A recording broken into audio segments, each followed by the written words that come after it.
Yes, Kenya.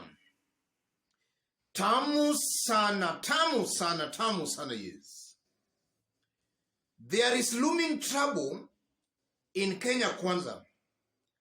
I want us to listen in very keenly to Cate Waruguru, after which her remarks are going to form the basis of our analysis right now. We are telling the president we love you. We gave you over 300,000 votes in Laikipia. Na ulishinda muti ya tingatinga na kura 300,000.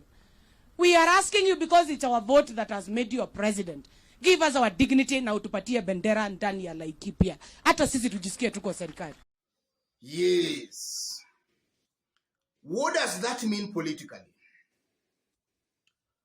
As much as Cate Waruguru is annoyed with William Ruto for having missed on parliamentary nominations, she is also bitter with William Ruto because she has looked at her chances being included in top government appointments.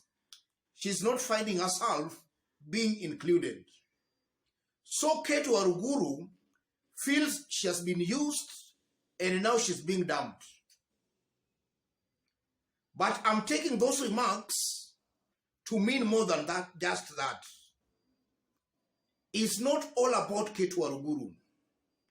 I'm seeing a wider scheme in the mountain rebellion against William Ruto. And in this video, I want us to dig deep into that. If you are watching us for the very first time, subscribe, give this video a like. Yes. Some days after the Supreme Court upheld William Ruto's win, Ruto and Rigathi were in Meru County. And Rigathi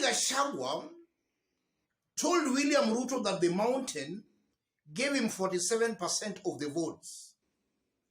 And those remarks were interpreted to mean that Rigathi was telling William Ruto that the mountain must and wanted 47% of appointments in his government. And now we are seeing Cate Waruguru also reminding William Ruto that Laikipia gave him 300,000 votes. And maybe in the coming days or even months, we'll also see Kiambu leaders telling William Ruto that Kiambu gave you 1 million votes or 2 million votes. And then Nyeri will also making their demands, same to Kirinyaga and other Mount Kenya counties. I strongly believe, ladies and gentlemen, that these are just a continuation of William Ruto, Rigathi shadow boxing. These are well-calculated political moves to achieve a bigger mission and goal. And the goal in this case is to grab the mountain vote away from William Ruto. That's what I'm seeing happening here. And in this case, I'm seeing Rigathi most likely has started using some Mount Kenya leaders to weaken William Ruto on the mountain. Politics is never a straight line. Rigathi is most likely using some leaders who are not very happy with William Ruto to fight the government. And I'm saying that because William Ruto has taught Kenyan politicians that the earlier you start it, the better. William Ruto started this rebellion immediately Uhuru Kenyatta was sworn in for a second term.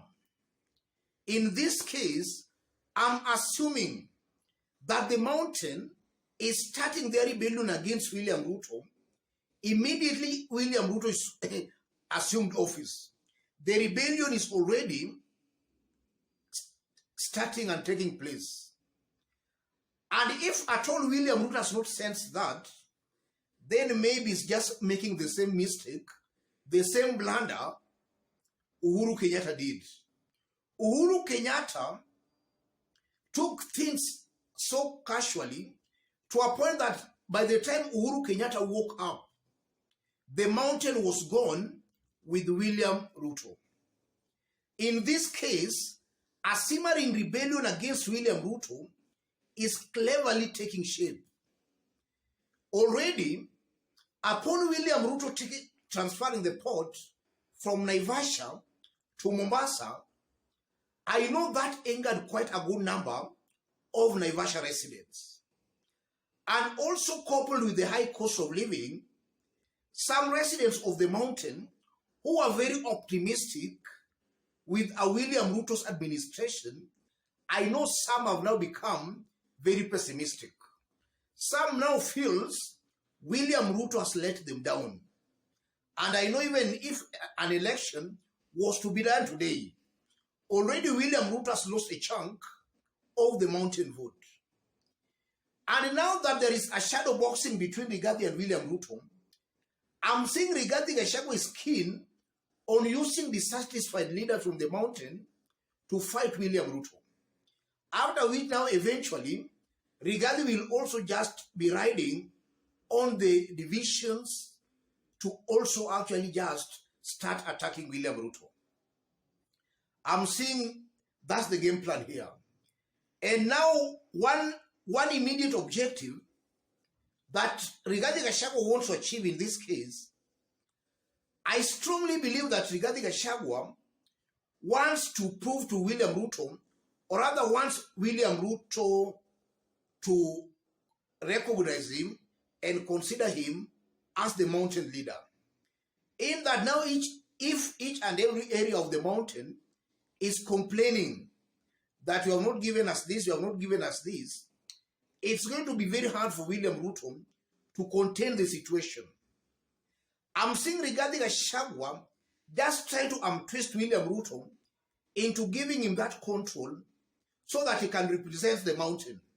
So that any decision or negotiation, Ruto must make that decision or negotiation with him. In that now Rigathi Gachagua is going to represent the mountain. So it's going to be upon him to distribute the seats of the mountain as he so wish. I'm seeing that as also being a game plan by Rigathi Gachagua. And the reason for that is that Rigathi has also realized that William Ruto might also be out to betray him. William Ruto is actually using other leaders from the mountain, maybe to demean, or rather to demean, Rigathi Gachagua. And we are seeing leaders like Ndindi Nyoro, Kimani Ichung'wah. These are leaders who are seen as if they are being used by Ruto to weaken Rigathi Gachagua on the mountain. So I tend to believe Rigathi is sending a message to William Ruto that you cannot use maybe one or two leaders. There are so many leaders on the mountain. So I'm seeing a confused William Ruto who is now going to be very hard for him now to please every leader from the mountain. The end result of that is that now William Ruto is most likely going to leave everything on Rigathi Gachagua. That's the game plan I'm seeing here in this case. And then again, ladies and gentlemen, if you look at William Ruto and you look at Rigathi Gachagua, Rigathi Gachagua's main aim, in my honest opinion, is to build this political brand on the mountain. That is the main aim of Rigathi Gachagua. Ruto's main aim is to weaken Rigathi Gachagua. And already, Rigathi Gachagua is also missing the signal in that he should not be seen to be defending ills in William Ruto's administration, especially on areas he feels the mountain are being oppressed. A case in point is Naivasha, the transfer of Naivasha port. Rigathi Gachagua ought not to have kept quiet on that. He ought to have stood with these people because the ground matters more than the leaders. And also on the issue of the high cost of living, Rigathi Gachagua should also not be defending the government. He should also be standing on the side of the masses. Because if he stands with the government, the mountain will also see Rigathi Gachagua as part of the trick, part of the betrayal. He should not be defending William Ruto and the government. He should be standing for the people. If he does that, most likely Rigathi Gachagua will automatically emerge as the mountain kingpin. But Rigathi Gachagua, if at all is listening to me, if at all you have any ambition to make sure you emerge as the mountain kingpin, then don't defend government ills. Be on the side of the people, and in this case, on the side of the mountain. Your people are really expecting a lot from this government. From the look of things, you have disappointed the people. Grab that opportunity, cry with your people, and most likely you will emerge as the mountain kingpin. If you side with the government, if you defend the government, you are going to lose your clout on the mountain, and William Ruto will just identify and groom another leader on the mountain. And you will be rendered politically irrelevant on the mountain. Stand with your people. Defend your people. Yes. Let me stop it there, ladies and gentlemen. Any person who wants to have a discussion or a chat with me, or even to support this channel, I've pinned my number on the comment section.